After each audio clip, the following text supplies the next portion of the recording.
Hi guys! Katatapos lang namin nagtrabaho. Grabe, pagod na pagod kami. Imbis first day of work, grabe yung pagod. Para kang hindi nag-rest day ba? Imbis unang araw, Diyos ko Lord, para namang isang linggo ka nagtrabaho mga sisilap. Hinahapo ako. Yung parang ang sakit ng lapa-lapa mo, yung nag-swimming kayo dahil sobrang init dun sa yung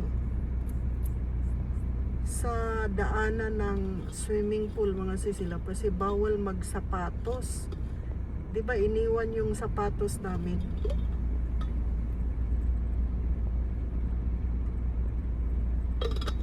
Tapos syempre nakapaa. Agoy, ang init man. Mainit yung semento. Ayan mga sisilab. Ang sakit ng lapa-lapa ko. Tiningnan ko ang pula pala ng lapa-lapa natin. Kaya sabi ko, alak ka. Para akong hindi para akong hindi nag-holiday. Parang buong linggo nagtrabaho. Ganon siya mga sisilap, my God. Pagod na pagod ako, Diyos ko.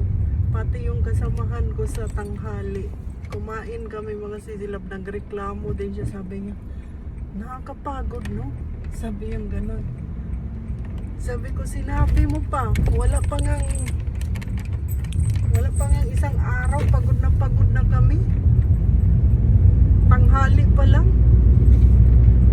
Ganun pala yung mahaba yung rest day mga sisilap. Hindi maganda talaga ang mahaba ang rest day. Kasi ang imong lawas, katawan mo nakapag-rest ng isang linggo. Tapos bigla na lang pagka-Lunes may trabaho na. Yung parang yung pagod pa parang lumabas, parang ganon.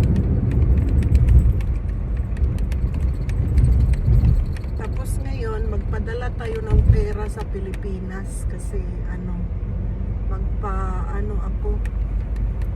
magpaasikaso ng mga papilis ba, paasikaso natin sa ating agency. So magpadala ako ng pera and then maghulog din ako ng pera sa bangko. Isang lapad lang naman yung ihuhulog ko sa bangko ko mga sisilap. Kaya sabi ko, halok ko, ano ba yan? Bakit pagod na pagod ako? Ang hirap pala ng mahaba ang rest day. Okay na yung 2 araw yung rest day mo. Huwag lang mahaba mga sisilap. Kasi yung katawan mo na pagod din. Tapos yung di ba ako trabaho, may nagte-text sa akin yung admirer natin. Sabi niya, ay, wala ka bang trabaho ngayon? Sabi ko, meron. Araw ng patay mga sisilap. Araw ng patay, pumasok kami. Tapos sabi niya, ha? Wala kang rest day? Hindi ako nakapag-rest day kasi si mama, sabi niya, wag daw akong mag-rest day kasi sayang daw yung ganon. Kasi wala din siyang kasama pa. Sabi ko, napatay. Sa bagay, wala naman tayong trabaho kinabukasan. So, okay lang. Allah, pag-gising ko sa umaga mga sisilap kay, minsan, pag tayo, yung nasanay tayong magising ng maaga, tapos napasok, di ba ganon? So nasana yung katawan ko. Kahit nag-rest day ako, kahit kahit late na akong matulog, nagigising pa rin ako ng maaga. Kaya pagising ko parang sumasakit yung ano ba tong lalaki na to, nandyan na naman yung bullshit na to. May nagda-drive na, ang bagal niya kahit naka-green yung naka-green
ko siya. Ginaganon ko siya mga sisilab. Ngayon, nakatulog na ako. Sabi ko, ako'y impas na. Ang hirap pala ng ganon, no? Yung matulog ka ng late, tapos maaga kang magising. Kaya pala si mama, umiinom siya ng sleeping pills para makatulog ng mahaba. Sabi ko na, ayaw ko namang uminom ng sleeping pills, baka hindi na ako magising. Sabi ko ganun, nakakatakot kaya. Kapag iinom ka ng sleeping pills, araw-araw kasi siya umiinom ng sleeping pills. Kasi hindi siya nakakatulog. Ganun pala yun, never ako nakatry niyan. Kaya, hindi pwede yung ganun. Ay. Yung kasamahan namin sa work, mga sisilab, siguro umalis sila sa lugar namin. Ang dami nilang dalang pasalubong. Kaya binigyan ako ng mga pasalubong, dalawang yung maliit na cake at saka yung ano ba yan, yung para siyang tinapay or ano ba yan, cookies, parang ganon. Tapos basta may mga dala-dala. Sabi ko, hala, ako nagpunta ko dun sa Yamagata, wala akong binili. Yung mga kasamahan namin, ganyan talaga sila, yung namimili talaga sila ng pasalubong para ibigay sa kasamahan mo pag mga holiday ganyan. Tapos ikaw umalis ka, tapos wala kang dala. Wala kang naibigay sa kasamahan mo. Ganyan sila dito, mga sisilo. So ito naman binigay sa atin, chocolate siya. Ikinakain ko kasi sayang ba, baka madurog sa bag natin. Ganyan. Sarap. Chocolate. Ganyan dito.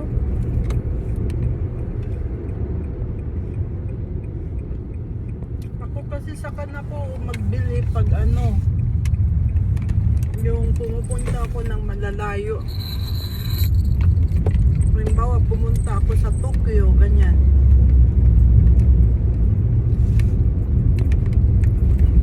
Pero pag malapit lang, hindi ako bumili ng pasalubong. Basta ang na-feel ko, ang sakit ng lapa-lapa po, mga sisila ko parang napaso yata yung lapa-lapa ko. Kasi nung isang araw pa to masakit talaga.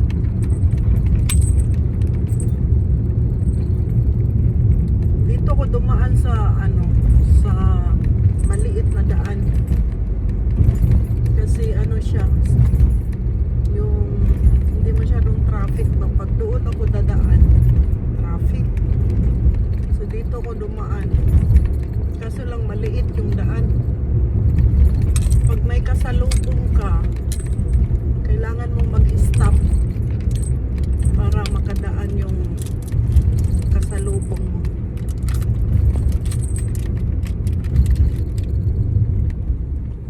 Ay, pagod much. Pag pagod ka ba, ang sarap kumain ng matamis. Yeah, bagay na bagay sa'yo yung mga chocolate, mga ganon. Kasi pagod yung katawan mo. Huwag naman lagi para hindi ka magkaroon ng diabetes.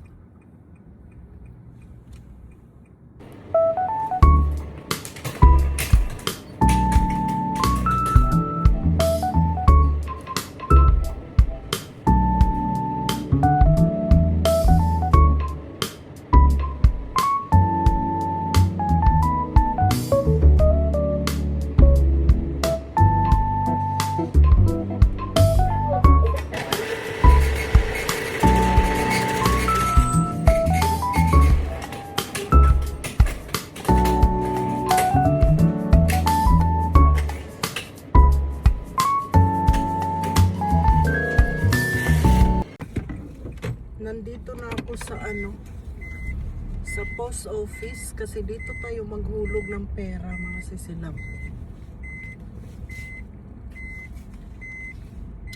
Maghulog tayo ng pera and then hiwalayin natin yung pera, baka magkamali tayo sa paghulog. Patay. Dito kasi yung lagi kong hinuhulugan ng pera mga sisilab. Ayan para sa visa to at saka pagkuha ng mga papilis sa Pilipinas. Ayan siya mga sisilab.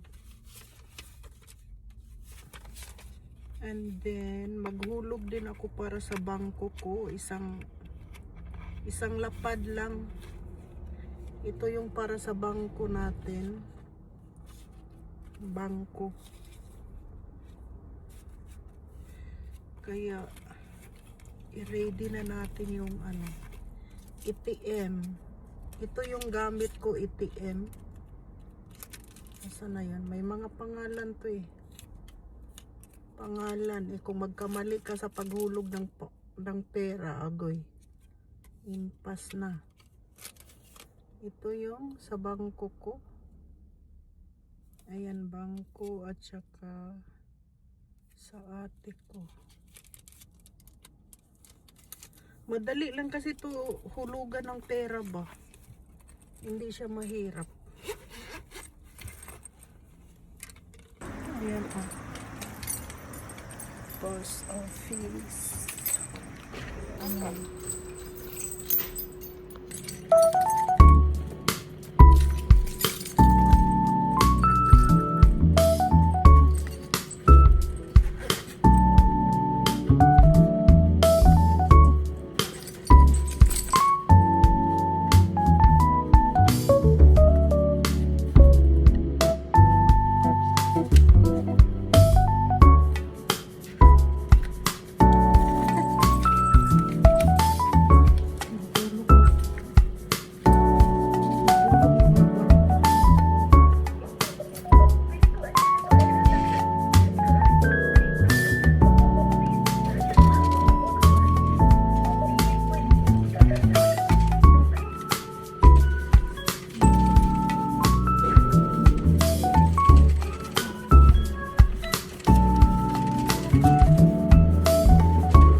Nagkamali pa ako sa pagpindot-pindot ng ating ATM.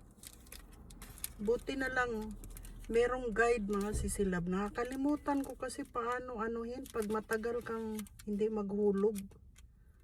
Ayan na, hulog ko rin. Kaya ayan yung natin dalawang papel. Tapos dito ko siya nilalagay. Puro resibo yung naipon ko sa bangko. Puro resibo mga sisilab. Tingnan nyo, puro resibo.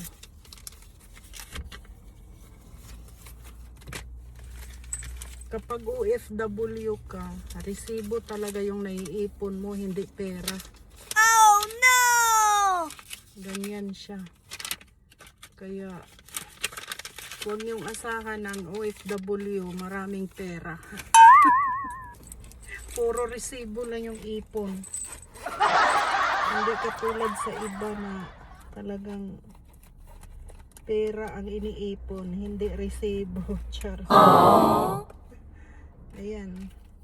So, uwi na tayo ng bahay dahil magpunta ko ng gym. Kasi kailangan nating mag-gym. Hindi pwedeng hindi tayo mag-gym. Para sa natin, sa katawan natin. Malasisilab. Mahirap nang tumaba. Parang tumaba ako. Masikip yung mga ko Mga pantalon ko ba? Masikip. What? Kaya let's go.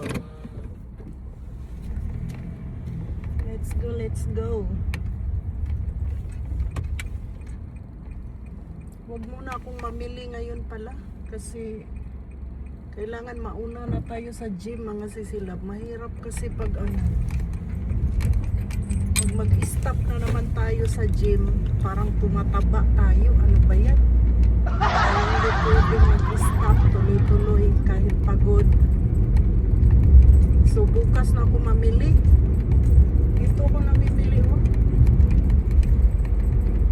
Dito ako namimili ng mga ano ba, ng mga skincare kasi malapit na siyang maubos.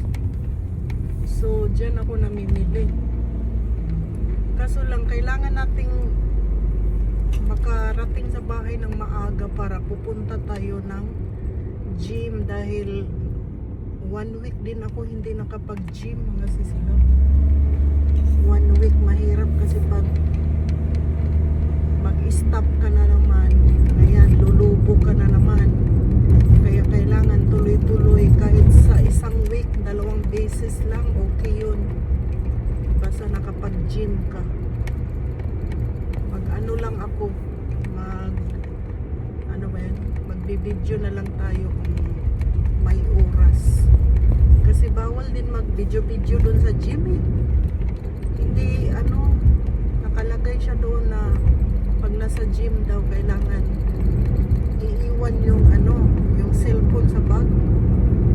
Kasi nakaka-disturbo ang ano, ang cellphone. Kaya yung iba nga eh, pagkatapos ng ganun-ganun, ayan, punta na naman dun sa box. Titingnan yung cellphone, parang ganyan. Parang ano din, nakaka-addict din yung cellphone, mga sisilap. Hindi rin maganda sa ano yung cellphone. Yung kasamahan namin, naligo. Natawa kami, mga sisilap. Ala, laging kausap yung boyfriend. Tapos, sabi namin, ano ba yun? Sabi ko, ganyan talaga yung mga bagets. Yung parang laging chine-check. Sabi ko, wag mo munang sagutin yan. Uy, kasi ano, disturbo yan sa ano. Mamaya na kayo mag-usap. Hala, nakabantay talaga. Sabi ko, hala, kapantay. Mahirap yung ganyan na boyfriend. Mga bata pa kasi. Eh tayo, mga matanda, para nagsawa na. Ayaw nating may kaano, di ba? Ganyan tayo eh. Ayaw nating may disturbo, ayaw natin ng ganon. Kaya ayaw ko rin ano, laging nagsiselfone ba, yung may kausap. Nauubos yung ano ko, battery. Ayan oh, malapit nang mag-ano, mga sisila. Malapit nang mag-harvest ng mga palay. Kasi ano, nag-yellowish na yung ano, dahon. Kasi medyo malamig na ngayon eh. Hindi na siya